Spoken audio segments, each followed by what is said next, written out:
Hi, hola, buenas tardes. Mi nombre es Jessica Padrón. I am the host of Latinos Unidos, the Spanglish video podcast.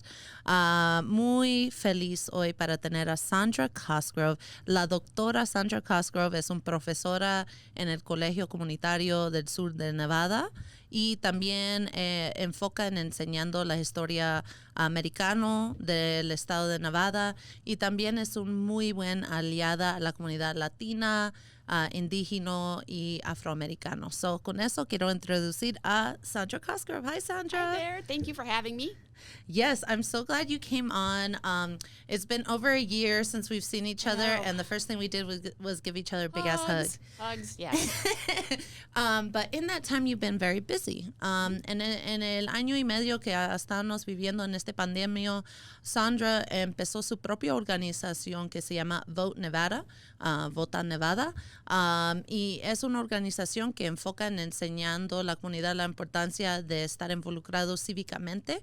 So, con eso voy a hablar con Sondra sobre la organización. Sondra, in the time since we've seen each other, you mentioned all the work that you've been doing, and a huge vehicle moving that forward has been your new organization, Vota Nevada. So can you tell us a little bit more about Vota Nevada and what's going on? Absolutely. So sometimes I think it's funny when people are like, oh, I can't wait till the pandemic's over so we can get back to work. I don't know what they're doing, but I know the rest of us have been working really hard. And one of the things that I decided to do with some other folks that I've worked with for a long time was to create a 501c3 nonprofit that just specifically focuses on Nevada and civic engagement. Because as everybody knows, we do things a little bit differently here in Nevada, and that's one of the endearing things about us is that we have our own way and our own flavor of how we do politics. Mm-hmm. And so there's a lot of organizations that do civic engagement, but they have like national organizations that are kind of like top down. So they kind of tell you what you should be working on.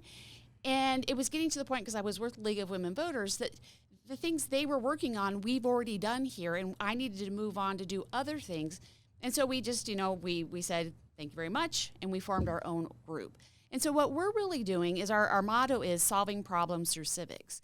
Because what I do a lot of is people will come to me, and oftentimes they're frustrated or they're angry or they're upset because there's a problem that they want to fix, but they're not sure who to talk to. Mm. And so they don't know, is this the legislature? Is this my county commission? Is this a school board? I don't know who to go to fix this problem. And that's super important. Because as you know, if you have an issue that's supposed to be fixed by the Board of Regents and you're talking to the legislature, they're going to tell you to go away because that's not their jurisdiction. Right. And so why waste the time when you could just shoot me an email and I'll say, oh, you know what, that's the Board of Regents. Let me send you their schedule. I can show you how you can go and do public comment. And now the person feels like, okay, at least I have a path forward, right, and they're not as angry anymore. Yeah, without that, there's this big gap of information and access that exists with a lot of common working class folks and political organizations and parties. Unfortunately, they're like, well, how come they don't just show up to our, parliamentary meeting that we do every week? Nobody has time, nor do they care to do that. It's 10 a.m. and they're at work. Yeah.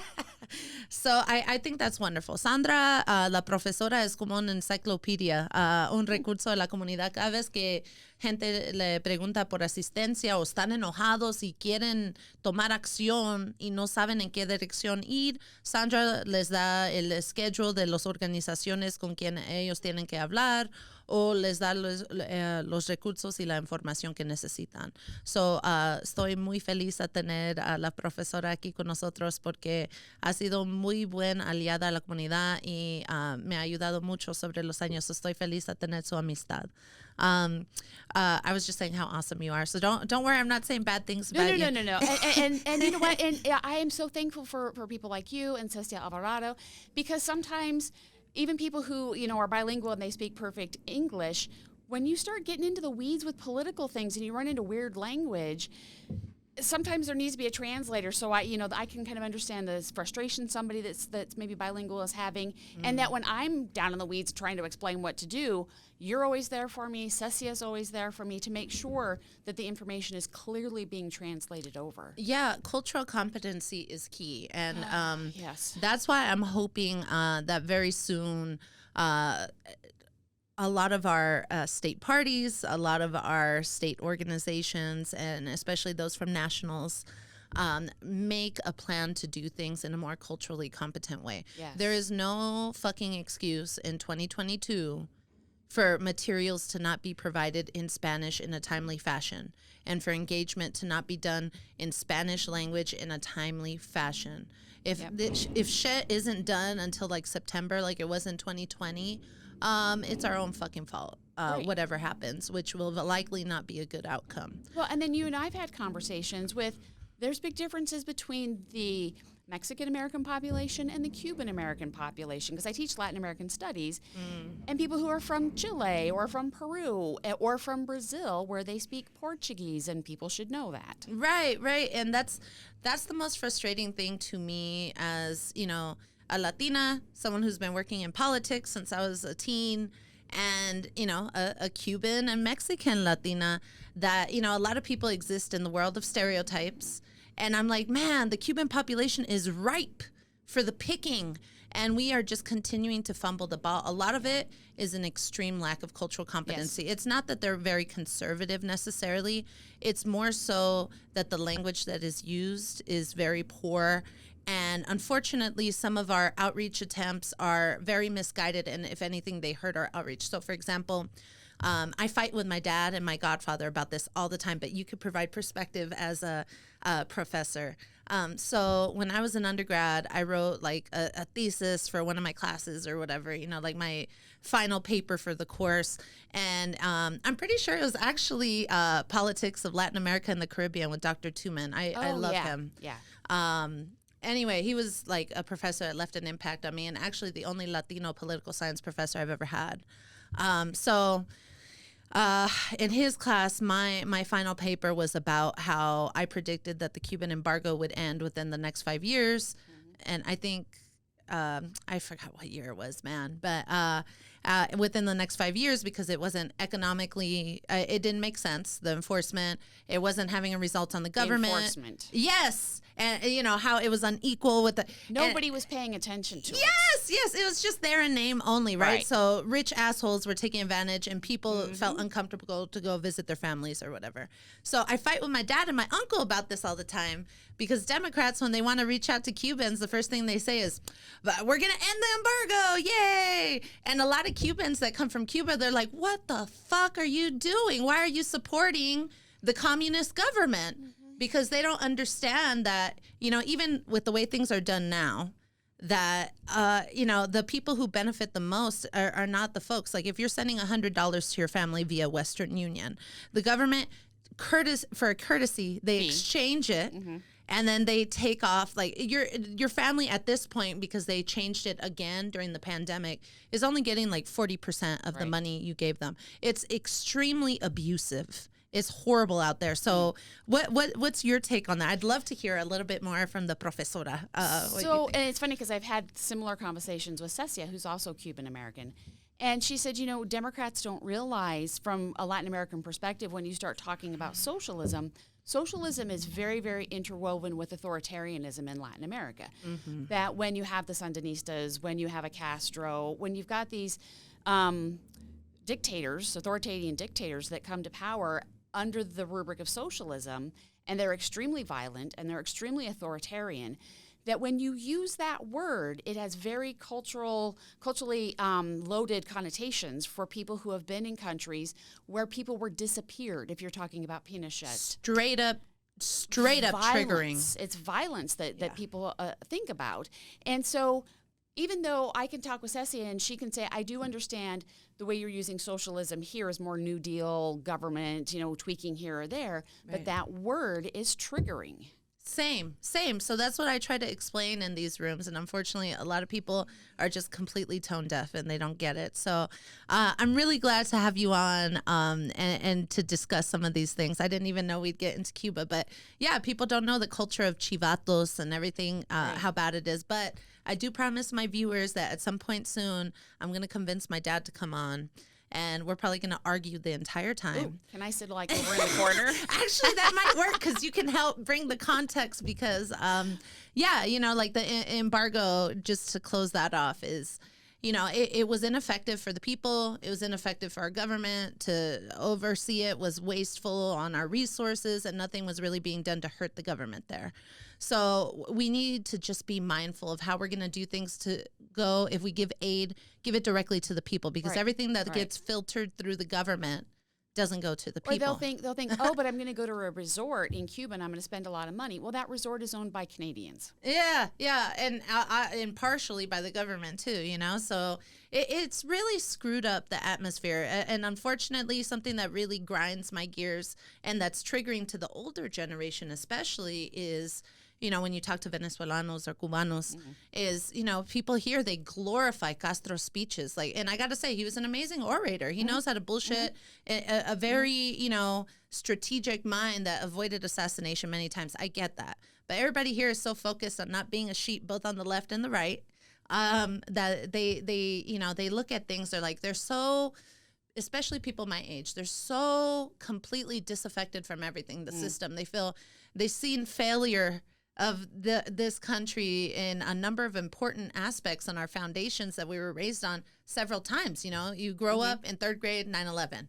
Then, when you're in high school, the crash of the economy. Right. Then in college, you're finally starting to make it, you're fucked with debt. And then now you can't even buy a home, even if you saved up and did the right thing. Right. So these folks are like, fuck capitalism, burn it down. It's not working for any of us. But I argue it's not real capitalism we live in. There's no oversight, regulation. It's not even laissez-faire capitalism at this point. That's what I say to people. I'm like, maybe we should try capitalism. Drive it around a little while, see if it works. Yeah. And they'll say, what are you talking about? I'm like, what we have now is more like feudalism. It's not capitalism. Yeah, man. I mean, we've gone through shifts. Some people said we're in a corporatocracy or an oligarchy. I'm like, it's not. It's so bastardized. A caste system. Yeah, it's so horrible at this point. So I'm excited to have folks like you, thought leaders, people who can really bring, the context of history and information and everything out there and connect it to what's going on today. And I get so excited when I talk to you. So I'm like, did you see what Daniel Ortega is doing? So Mr. Sandinista, have you seen how authoritarian he's become? And I can have that conversation where my gringo friends are like, what? Who? Yeah, they don't pay attention to any. Unfortunately, there's sources like, for example, this is something that's scary to me when it comes to reaching out to different Latino communities. My parents, they're old school. They pay for the Cox extended package instead of streaming everything like me, right? And they're paying up the ass because Cox is so abusive with its monopoly. And my dad has CNN en Español. And it leans pretty conservative, a lot of the programming. So, unfortunately, we've had some fierce debates over the last few years. And one of the things that concerns me is they cover news that even me, I'm a nerd, and I read different sources, and I try to compare conservative, progressive, because, everything's about clicks now, not necessarily accuracy. Right. On both sides, right? Even though one is straight up lying half the time, if you go to certain sources. And it scares me because folks who want real, international relations related news, especially if you're a Latino, you go to sources like CNN and Español, and they're talking from things in that slant, and there's nothing here. People are completely disconnected. I use the BBC. BBC is wonderful. Yeah. They do a pretty good job, folks. Because they usually have local reporters. Yes. Yeah. And it's sad to me that, folks here are either completely disconnected or they rely on sources that are inaccurate, or, very, very slanted. It scares me. Well, that's one of the things I like about Twitter. You can use hashtags and go, there's got to be somebody on the ground. You're like, there you are. You seem smart. Yeah. What's happening? So you're a Twitter ninja, by the way. That's a good reminder. So right here, tengo unas notas aquí. Estamos hablando sobre, desafortunadamente, el falta de acceso y de competencia y información cultural aquí en este país. Porque desafortunadamente, cuando viene a organizaciones y líderes que quieren hablar con latinos, no hablan con la sensitividad de saber que algunos son cubanos, venezolanos, de otros países que han tenido historias malas con el socialismo y que esa palabra tiene un tono muy negativo para nuestra gente que nos preocupa. Porque hemos tenido familias que han vivido ahí, que han sufrido, que han sido, que han sufrido muchas cosas feas que ni quiero hablar. So, hablando de eso, Sondra no tan solo es un profesora, es un activista. Y sirve en nuestra comunidad con su organización Vota Nevada. Aquí tengo unas notas sobre lo que hacen, so lo voy a discutir con ella. So Sondra, I have some of your top 5 points from Vota Nevada and what you're looking to do. And I love that you say it's Nevadans for Nevada. Yes. Because, the worst thing to someone like me who busts your ass on the ground is campaign season comes and then it's some lame-ass person from the Midwest. They parachute in. Yeah, and then Nevada, can you tell me, my phone starts blowing up from out-of-state area codes, and it's like, we want to engage the Latinx community. Can you tell us more about, who we talk to and what we do? They email me and they ask if I want to know how to register people to vote. Oh, yeah. You really need that information because you've never done it. Thank you. So it's a real issue here. We need that cultural competency, not just when it comes to the Latino community, but in Nevada specifically. Yes. So Vote Nevada, I see that the top 5 things you're working on or your principles are researching each issue independently through reliable and verifiable evidence, which si nunca has tomado un clase con la profesora, es muy intensa sobre dónde vas a recurrir tu información. So she's very intense about where you get your information. So I'm glad that's the number 1 tenet right there. You make sure that people can't blast you. Oh, it's left propaganda. Oh, it's right. No, it's completely footnotes in the video. Yeah, I want footnotes. I want references. I want to know where you got that information from. And I wish more people did that because it would bring back trust, public trust to public health and other civics. You just talked about writing a paper. That's all I'm saying is write it as if you were writing a college paper. Where's your footnotes? Where you're getting your sources from? Well, if I wrote it like I wrote a college paper, I'd probably wait till right before it was due. No, don't do that. Don't do that. Don't do what students do. Do what you're supposed to do. I just finished grading this week, so now I'm having PTSD. Oh, I know. I did see a lot of my professor friends talking about binging alcohol after what they had to go through. So that's your first tenet. The second one, because I want to go through these with the folks at home so they're aware of the work that Vota Nevada does, is you review all positions on an issue to ensure we understand both pro and con viewpoints, which I think is key because we have kids in high school that are better debaters and better at finding information and expressing themselves than grown-ass adults. Yes. So weren't you a judge for We the People many years? I was going to say the We the People. Yeah, right. You do wonderful work through that. So just a little shout out. Also, your third point is once you arrive at a position after researching both pro and con and going through verifiable evidence, you provide a written explanation and are open to changing your position when presented with sound arguments, which I love. It's like, okay, here's all the information, both pro and con. Here's our little blurb of where we got to and why, and an easy way to explain it in clear, concise language so people aren't drowned out. And then also you're open to change once you're presented with more info. Like, for example, if it's not culturally competent, so that, I'm from the Native community. We don't do things that way. Exactly. Speaking of which, I in a little bit, I'm excited to go through your work with the Native American community here in Nevada. Yep. Number 4, your positions and position advocacy will be free from logical fallacies, especially personal attacks. So can you explain that a little bit more for us? Oh, the ad hominem attack. So when you go through any philosophy class or any class where you have to do written work, as soon as you start attacking people as opposed to addressing their ideas, the red pen is going to come out because it's called an ad hominem fallacy, against the man. And I think that's one of the things that makes me the saddest about the way we do politics is that both sides just want to attack people. They just want to attack, he's dumb, or, she's ignorant, but it's like, okay, what happened to the arguments? Throw the arguments onto the table and let's discuss. And if the other side is maybe lacking, help them or be open to listen to them. Do you think that's why progressives have been so successful in the last couple elections, because they're focused more on policy rather than Trump's bad, don't vote Republican? So when I do the history of the progressive period, which is 100 years ago, it was the reaction against the Gilded Age. It was reaction against that corruption. This coincided at the same time where empiricism, the scientific revolution, happened, where you didn't just observe something, you would have a hypothesis and an experiment, and then I would do the experiment, and then you would do the experiment. We would then compare to see if we were both getting the same results. And so progressives were the first generation that came out of college where they were taking science classes where they were using empiricism. And many of them were looking at the political landscape and the corruption and said, we've got to go into public service, we've got to fix these. But they pulled along empiricism, and they said, if we're going to solve political problems, we have to use the exact same scientific process that we just used when we were trying to figure out why these frogs have spots and these ones don't, or why some people get sick and other people don't. And so progressives would say, what's the problem? Let's study that. Let's have a committee. See, progressives do committees. Let's have a committee. Let's start writing white papers. Let's start exchanging back and forth. And then we're going to say, what do you think, based on all our evidence, what's a hypothesis for how we fix this? And the hypothesis might mean these people don't have a grocery store in their neighborhood, and that's the problem. So let's try that. Let's see if that fixes the problem.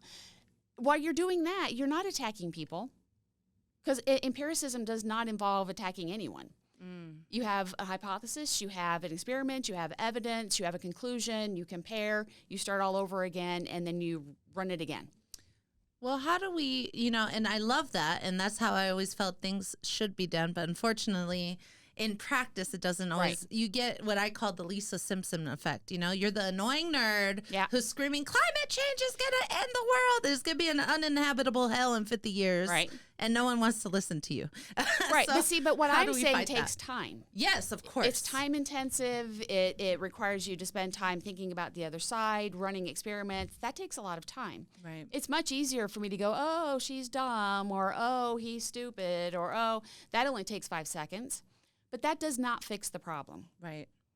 So I think maybe something to connect the evidence and the information, we need better communication. We need better talking points on that. And I want to get into that, but let me get your fifth point for Vota Nevada before we get into our convo. Engagement and advocacy activities can be passionate and may challenge power structures. That sounds badass as fuck. Tell me a little bit more about that. So this is where we get into power differentials, that there's going to be times where you have to be 100% honest because you did the process. You had the hypothesis and the evidence and the white papers, and we decided this is going to be the solution. We know it's going to be the solution because we ran the experiments. We know it's the solution. Mm-hmm. But when you sometimes bring that solution into the power structures of the political parties, the people in charge, what you're suggesting may mean they have to give up power or they have to do things differently, and they're not going to like that. And so we are 100% against ad hominem attacks, 100% for passionately challenging power structures. I love that. Passionately challenging power structures. So lo que está diciendo la profesora es que de los 5 partes más importantes de su organización y las cosas en que ellos se enfocan, número 5 es compasión, trabajar en contra de las estructuras de poder que a veces son en contra del cambio. A veces uno tiene que fajarse con su misma gente o su mismo partido para hacer cambio. Y así es. Tenemos que usar lógico, tenemos que usar información. Y no siempre puede ser, bueno, él es un bobo, vota para mí. Tenemos que usar razones y información para tener algo que de verdad motiva a la gente a cambiar su opinión y votar o hacer lo que sea. I love it. So, I'm really interested in hearing a little bit more about Sondra Cosgrove, the person. So, Sondra, what motivates you to get involved politically? Because I've been knowing you what feels like forever, but how'd you get started and what led you to where you're at now? So, if you're teaching history the right way, you should be pissed off all the time. Because history is a lot of times just making the same mistakes over and over again, which we should at this point, because we've had such a long time of history being documented in many different ways, we know the patterns. We should be able to identify what's happening. We should be able to stop things from happening. I mean, it's terrible when I teach History 102, which was from 1877, end of Reconstruction, to the present. By the time we get to the 1930s, my poor students are like, again? Like, yeah, we're going to do this 4 more times before the semester ends. And that's the thing that they really pick up on is, why do we keep doing things, the same thing over and over again? And I said, part of it is that we don't teach history the way we should, because history should be radicalizing. It should make you angry. It should make you want to engage.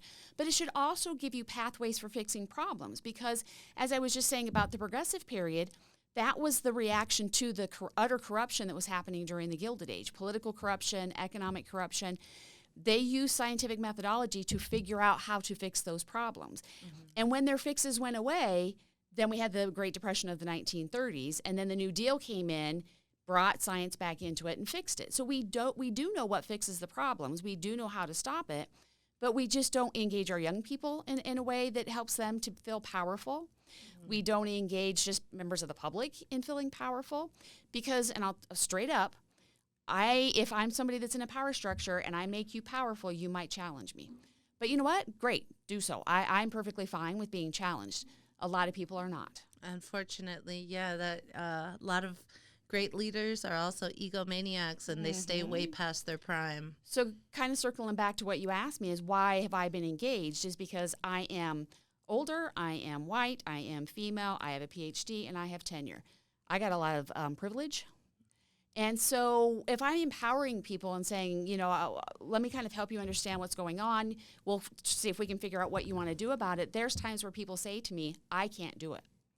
I don't have the power to do it. I'm afraid that something bad will happen to me. I could lose my job. I could lose my position. Something's going to happen to me.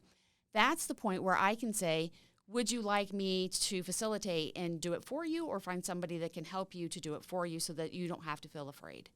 And so a lot of times, things that I'm doing is because somebody else needs help, and they don't have that privilege. And so I might need just to open the door to let them through, and then they can be on their own. But it's what they ask of me is what I need to do. Una razón que la profesora es un muy buen aliada a la comunidad es que, como está diciendo ahora, que ella tiene mucho privilegio. Como profesora tiene un doctorado, tiene una posición segura, es un gringa, es una mujer y es mayor, so tiene mucho privilegio. Ella entiende eso y lo que hace es usa su privilegio a ayudar para nuestra comunidad. Si hay alguien de una comunidad que tiene miedo de involucrarse o quiere hacer cambio y no sabe cómo hacerlo, lo que ella hace es trabaja para facilitar ese cambio. Dice, ¿quieres mi ayuda? ¿Quieres que yo te lo hago? ¿Quieres que te conecto con alguien más que te lo puede hacer?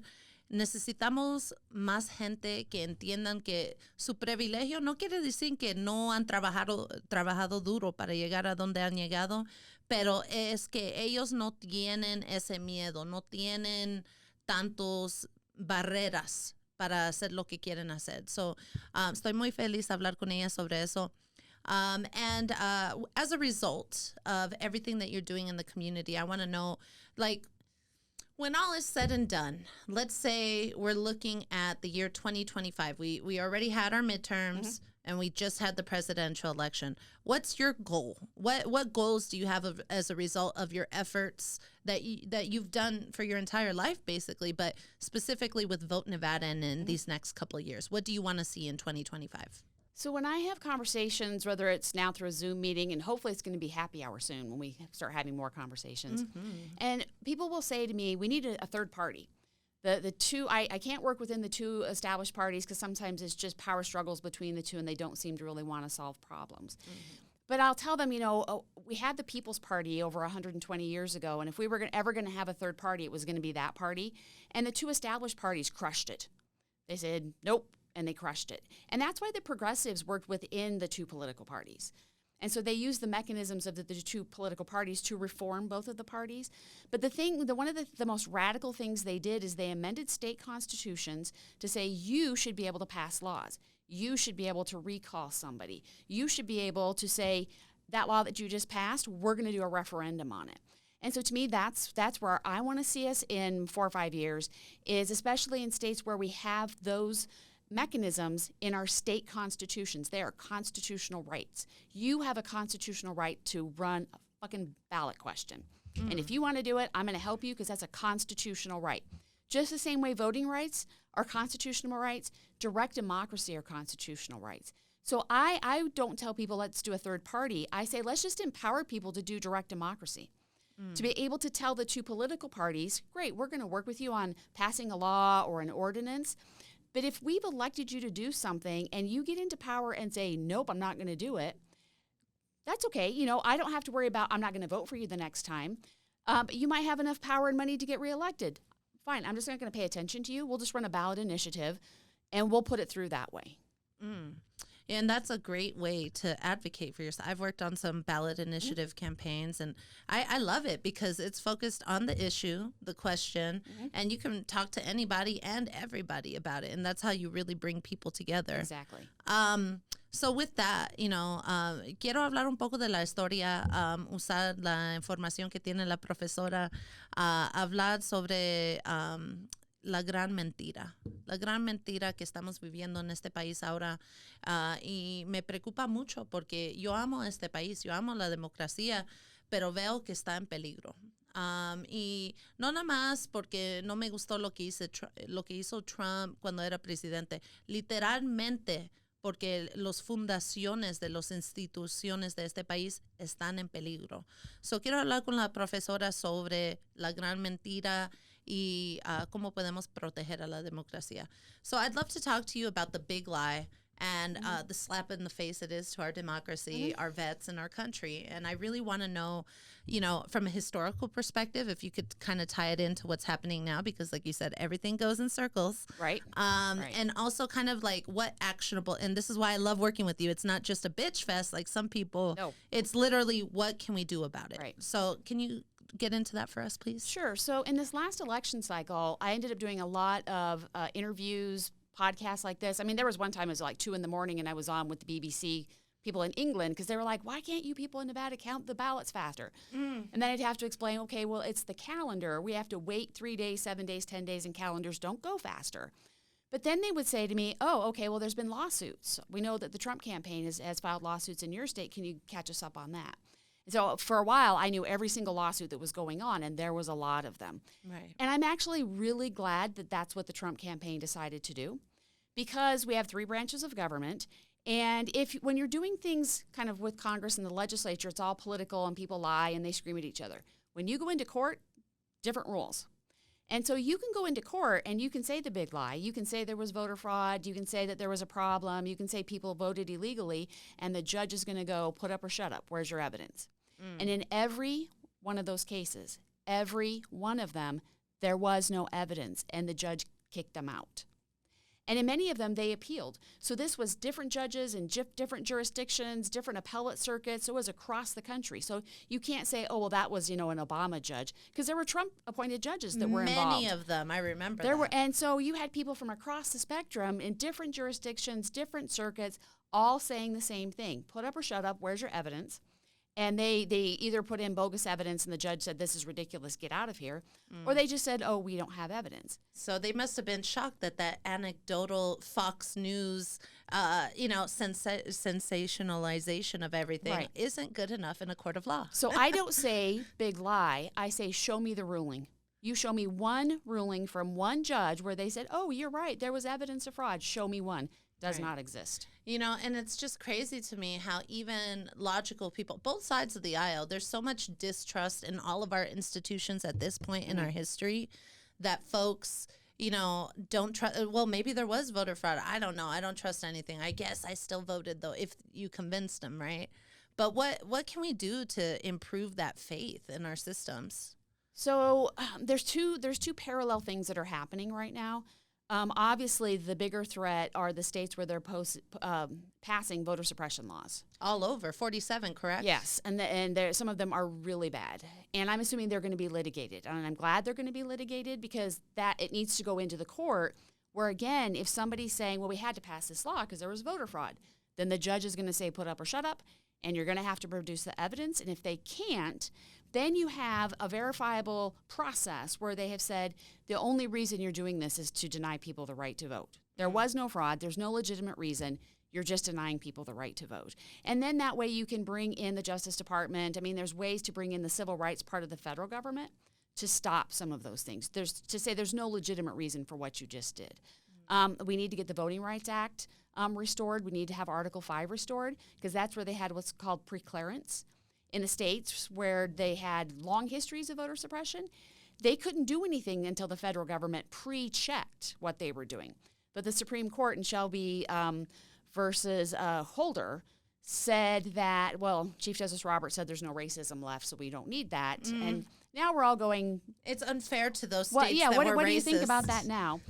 So, I mean, that's going on, and the attorneys and the legal system is gearing up for those fights. And so I feel like by the time we get to 2025, those cases will have gone through the court, and we'll probably be back to a better place. On the other side, and this is where Nevada is we're trying to make sure that we're expanding the right to vote, that we're giving more options, but we also have to be very careful, because every single thing you do is going to, on the other side, going to be perceived as fraud, is going to be perceived as something bad.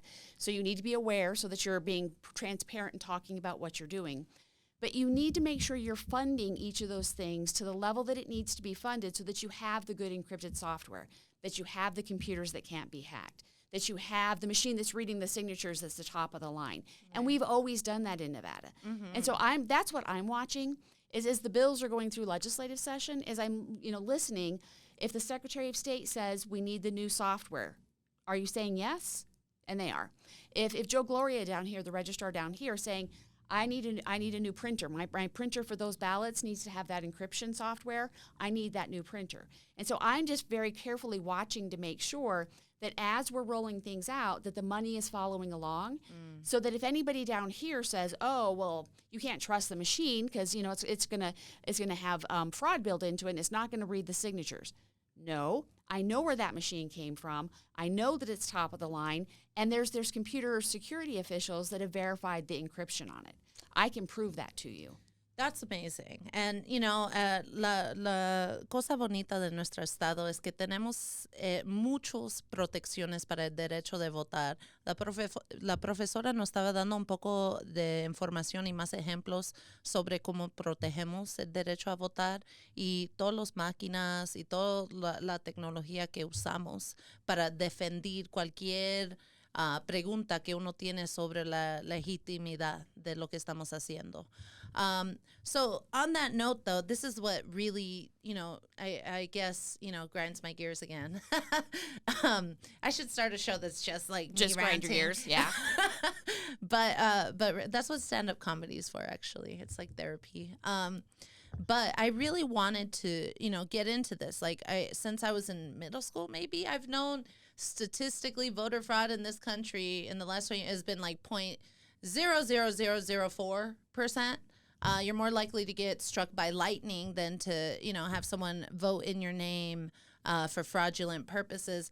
But despite all that information, despite whatever most top-of-the-line technology we may have, there's still going to be that misinformation. So how can we, just like our public health experts during this pandemic, how can we get, folks with a brain and who are aware of the process to spread information that is correct across party lines and have it be received? Because I feel like, we have brilliant scientists in this country, but no one trusts them. We have brilliant minds in this country that are doing advancements, top-of-the-line equipment in this country accessible. And unfortunately, the level of distrust in everything has gotten to a point so badly that people aren't getting vaccinated. People aren't listening to, there's no trust there. So how do we fight this weaponized misinformation when it comes to voting? So let's talk Nevada.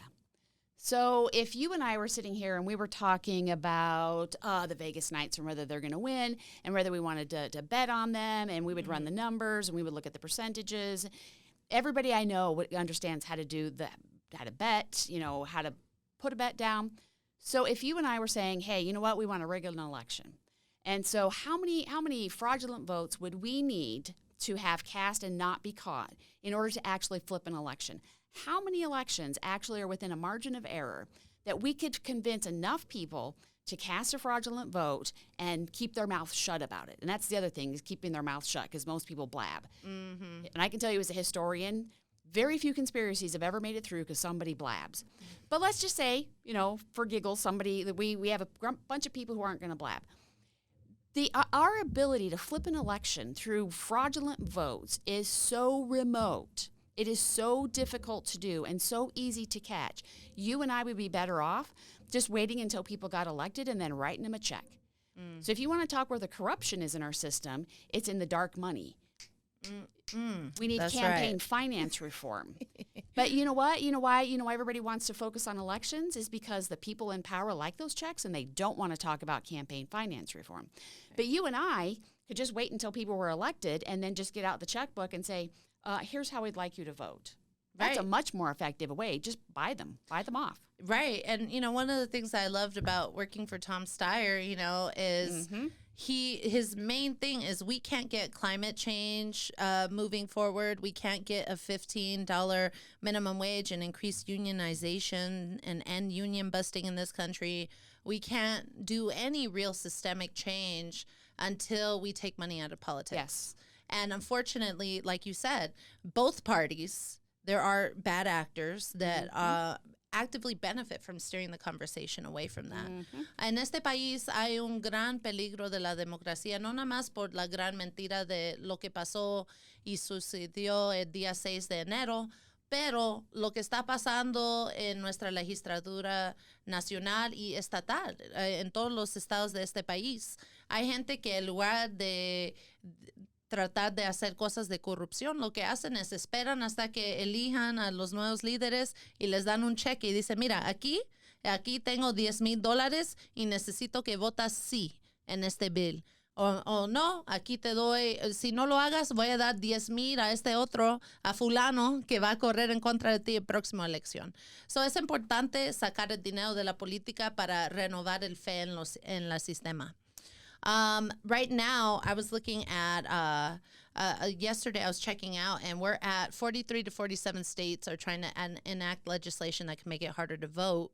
And one of the most effective things I've seen that's come out against it, that's helping protect some of those rights, is the For the People Act. Yes.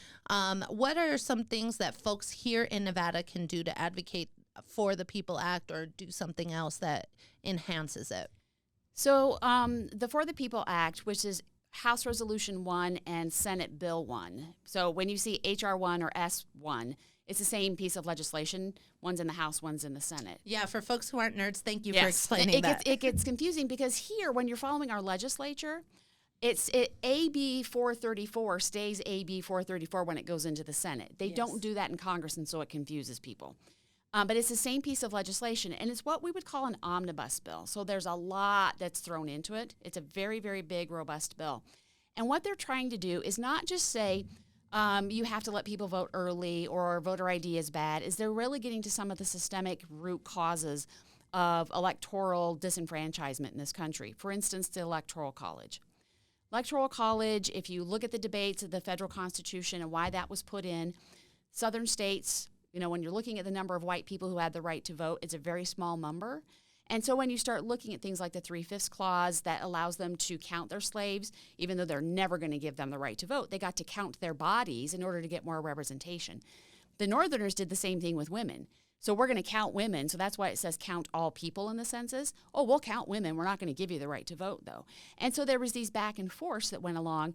The Electoral College gives the southern states more power because it's based on your number of representatives. So they got more representatives. They had 17 more members of the House of Representatives because of the 3/5 clause than they should have had. And your number of Electoral College votes is equal to your number of members of the House of Representatives and your 2 senators. And so it was corruption built into the system to allow the elite to kind of divide power among themselves, but to specifically give the South more power. Over time, obviously, we got rid of slavery in the 3/5 clause, but now the 2 political parties use the Electoral College, because you've heard them say electoral math, where they'll say, okay, we're actually only going to put money into competitive swing states and ignore everybody else. And so it's nice in Nevada because we've been a swing state for a while, so we get lots of visits. But I think people in North Dakota should get a visit too. I think people in Mississippi should get a visit too. If you're representing everyone, everyone is your constituent, and everyone deserves a right to hear from you and see you face to face defending why you should be elected. I mean that's the power of the vote, is when that person comes up for re-election, you should be able to have, like you said, a face-to-face conversation and hold that person accountable. If the presidential candidates never come to your state, how are you supposed to do that? And so there is some stuff about maybe moving towards what's called national popular vote, just align the Electoral College with the national popular vote. That's in there. Can you explain the national popular vote and ranked choice voting for folks who may be confused about the terminology. Yes. So what national popular vote does is it gets around having to amend the federal constitution in order to get rid of the electoral college. Because most of the time, if you want to get something out of the federal constitution, you have to go through the amending process, which is very arduous. It's very expensive. We haven't done it for a long time. So what national popular vote does is it allows the individual states, which control their own elections, to pass a law, the National Popular Vote Interstate Compact, where the states that pass that agree that when they have enough electoral college votes to get to the 270, which is the number that you need to be elected president, that they will then all pledge to have their electors vote for the national popular vote winner, not for the person who wins their state. So that means your vote matters. If Hillary gets 5,000 votes and let's just say that, and Bob gets 4,500, Hillary wins no matter what, even if Bob is in a state that has more electors and super delegates and all that crap, right? So it just takes the electoral college process as it exists and it aligns it with the national popular vote winner. So you don't have to amend the Constitution. The states just use their power to go into an agreement. Ranked choice voting. So if you participated in the Democratic caucus last year, I don't even know what day it is anymore, but last year, remember how we went in and they gave you the piece of paper and we said 1, Bernie Sanders, 2, Elizabeth Warren, 3, Castro? That's ranked choice voting. You're just ranking them. And then what happens is when they go in and they do the count, let's say they say, okay, the person that has the most number of votes was Bernie Sanders, because that's who actually won here. Well, that was not my first choice. And so my first choice would then go away and my second choice would kick in. And if they say, well, there's a lot of people on the ballot and Bernie didn't get 50%, so we're going to have to run it again. So everybody's second choice, your votes are going to migrate over to your second choice. If I would say, did Elizabeth Warren first and then Bernie Sanders second, Elizabeth she wasn't first, Bernie Sanders was. My second vote would then go to him and that would bump his count up. And there's a bunch of stuff on YouTube. If you just Google ranked choice voting, it kind of shows you how you go through these iterations. Right. But what it allows you to do is it allows you to have a lot of people on the ballot and not have a spoiler win. So, I might say, you know what? I don't think that Julian Castro is going to win, but I really, really like him. So I'm going to say him first. And then I think Bernie's probably going to win the state, so I'll say Bernie second. So I got to go with my heart for my first vote. And he didn't win, but my second vote did count because it was won over to Bernie and Bernie won. And so it allows you to be a little bit more strategic with your vote. So hay maneras de facilitar el cambio. Hay programas y iniciativas por todo este país que están progresando. La profesora estaba hablando sobre ranked choice voting, que es una manera del voto donde hay muchos candidatos y tú eliges tus candidatos en orden. 1, Bernie Sanders. Número 2, Elizabeth Warren. Número 3, fulanito, cualquiera.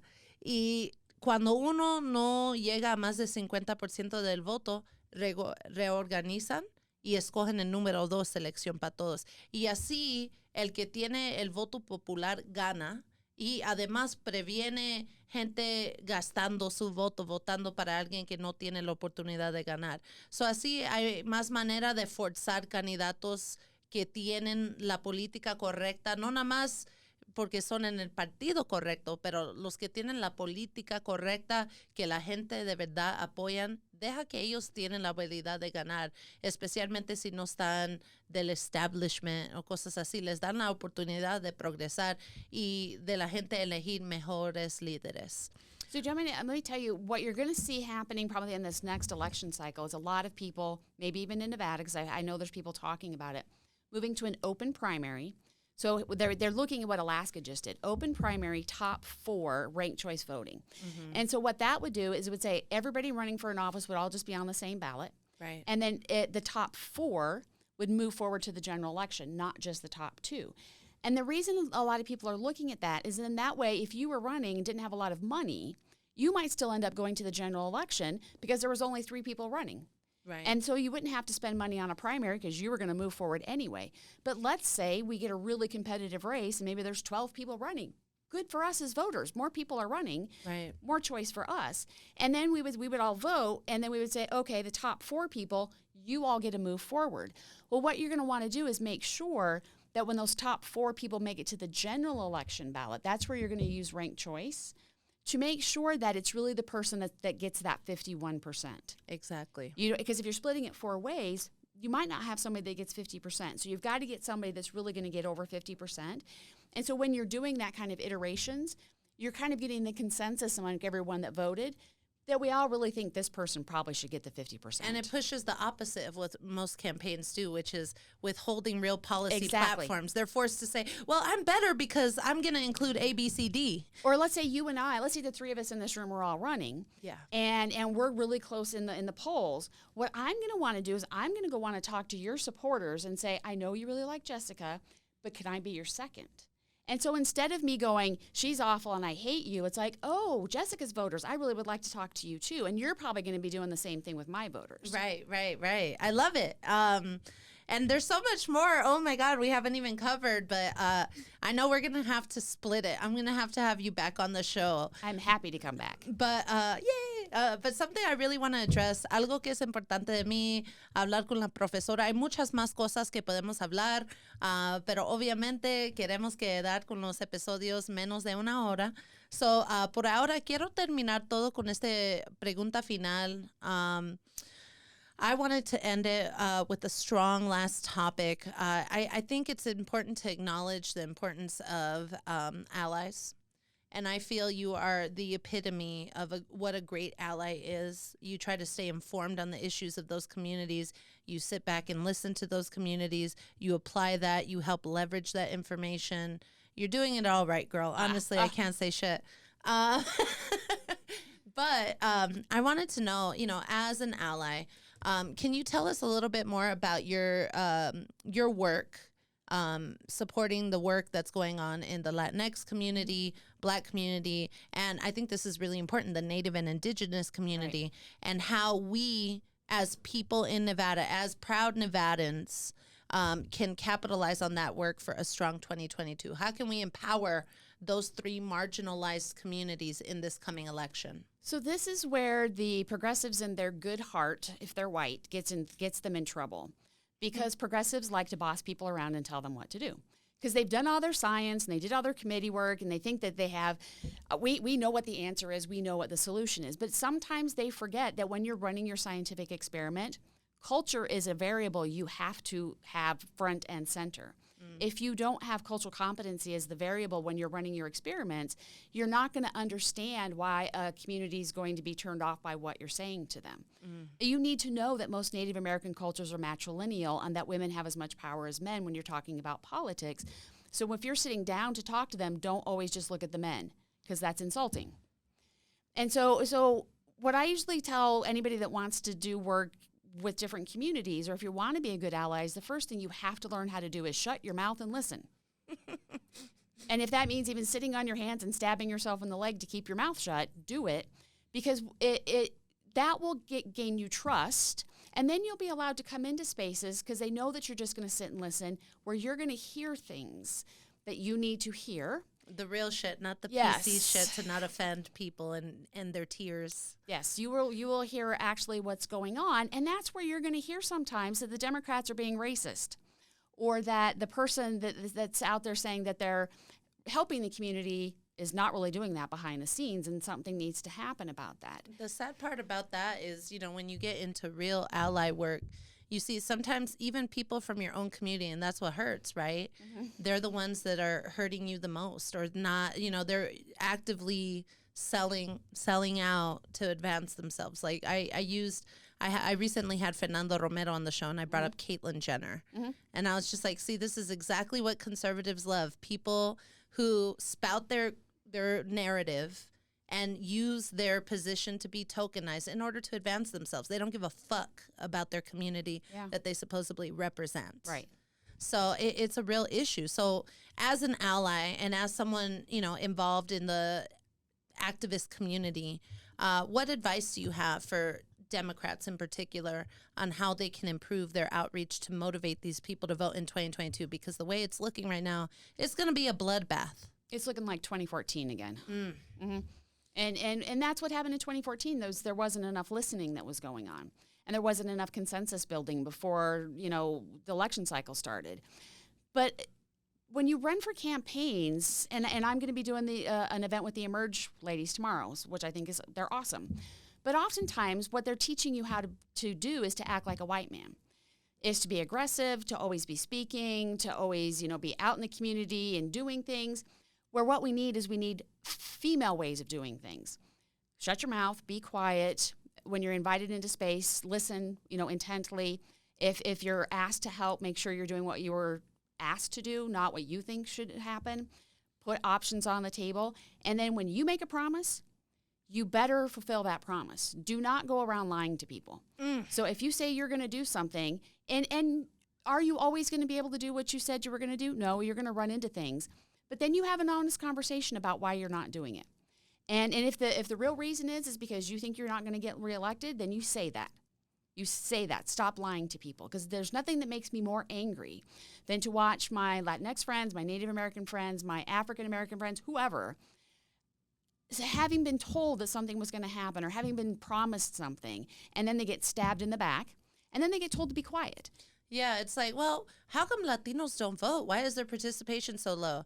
And then they run a tokenized campaign around an solitary issue, immigration, that has nothing to do with what we care about.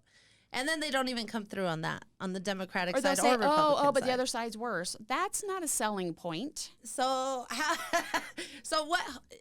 To end this on a positive note, how can we give these folks hope and energize them? Because I know there's energy. There's a lot of pent-up anger, frustration, disappointment, and that's usually a great vehicle, but how do we challenge I'm about to try and capture that. Ooh. Okay, because over and over again, the promises are made, they're broken, you get told the other side's worse, who else you're going to vote for. I don't want that to be the option anymore. So we're going to do our Summit Civics Festival, celebration of direct democracy through Vota Nevada. And I'm just going to run Zoom forums and anything else we want to do all summer long. Let's talk about open primaries. Let's talk about gerrymandering and why it's bad and you shouldn't be doing it. I'll teach you how to use the software to draw the maps. I got grad students from Princeton who are going to get on a Zoom, and we will teach you how yourself to know whether gerrymandering has happened. You don't have to rely on anybody else. Wow. We're going to do an oral history project. We're going to do an economic development plan. We're going to do it because you know what? We the people, we're actually in the Constitution. The political parties are not. We are. We the people, we're there. Political parties are not. We have a constitutional right to direct democracy under our state constitution. So anybody saying you shouldn't be able to run a ballot question, anybody saying you shouldn't be able to do things, we have a constitutional right to do that. And so don't on the one hand hold up, oh, your right to vote for me, I'm going to carry that around on a silk pillow, but as soon as you say I'm going to run a ballot question, now I'm going to hire an attorney and sue you. That's bullshit, and it's going to stop. Well, that's what I love about Sondra. She keeps it real, and she calls out people across party lines for the good of the folks. I'm very popular with the governor right now. Well, I don't think he's very popular with a lot of folks right now, which is why I'm concerned, because that's gonna have consequences down ballot. So, con eso, yo quiero terminar esto con un mensaje de esperanza. Yo sé que hay muchas preocupaciones. Hay muchas ansiedades que están preveniendo a la gente que se involucran, pero hay oportunidades. Aquí en Nevada tenemos un gran estado donde puedes hablar con tu asambleísta, puedes hablar con hasta el gobernador con su número. Le puedes ver en un vuelo de Southwest, ahí están, y puedes hablar con ellos. Ya vamos a terminar la sesión legislativa y siento mal que no hemos hecho más cosas para el Estado, pero parte de eso es nuestra responsabilidad. Tenemos que aguantar los líderes accountable. Tenemos que hablar con ellos y decirles, mira, no estás haciendo lo que me prometiste. La doctora estaba hablando sobre cómo los dos partidos especialmente siempre hacen promesas a las comunidades de color y muchas veces fallan. Y no fallan porque no lo pueden hacer, pero fallan porque están mintiendo. Dicen, ¿sabes qué? El razón verdadero que no quiero hacer este cambio es que voy a perder mi reelección. Y así no es como debe de estar política. So, tenemos la habilidad en este estado para la democracia directa. Y con eso quiere decir que tú mismo, con tu organización, con Vota Nevada, con Latinos Unidos, puede ser una iniciativa en el ballot para el voto en el 2024, el 2022, el 2026, hablando sobre cualquier cosa. Si la legislatura no la va a hacer, si el gobernador no la va a hacer, si el comisionado no lo va a hacer, tú lo puedes hacer. Nosotros, la gente, tenemos la posibilidad de hacer estas cosas y es nuestra responsabilidad a defender la democracia. Estoy muy agradecida de tener a la doctora aquí con nosotros y voy a seguir hablando con ella pronto en otro capítulo de Latinos Unidos, the Spanglish podcast. I was just saying that to wrap everything up, we do have the ability for direct democracy, and there's so many options out there and resources out there that we just need to capitalize on. And I will help you. And she will help you. So I'm really glad. Everybody, this is Latinos Unidos, Latinx United, the Spanglish video podcast. And my guest today, once again, is Dr. Sondra Cosgrove, Executive Director of Vota Nevada, a woman with 5 million bajillion titles because she spreads herself evenly to help out so many folks, and obviously a professor of history at CSN. So please reach out to Dr. Sondra Cosgrove if you have any questions, you want to get involved, you need the nerdy, nitty-gritty, she's your gal. And if you need anything else, of course, Latinos Unidos is here to support. Sondra, any closing words for the folks at home? I love you bunches, and if you need anything from me, you know I will be right back over here. Thank you, Sondra, and thank you, everybody at home. Gracias. Have a great afternoon. Booyah.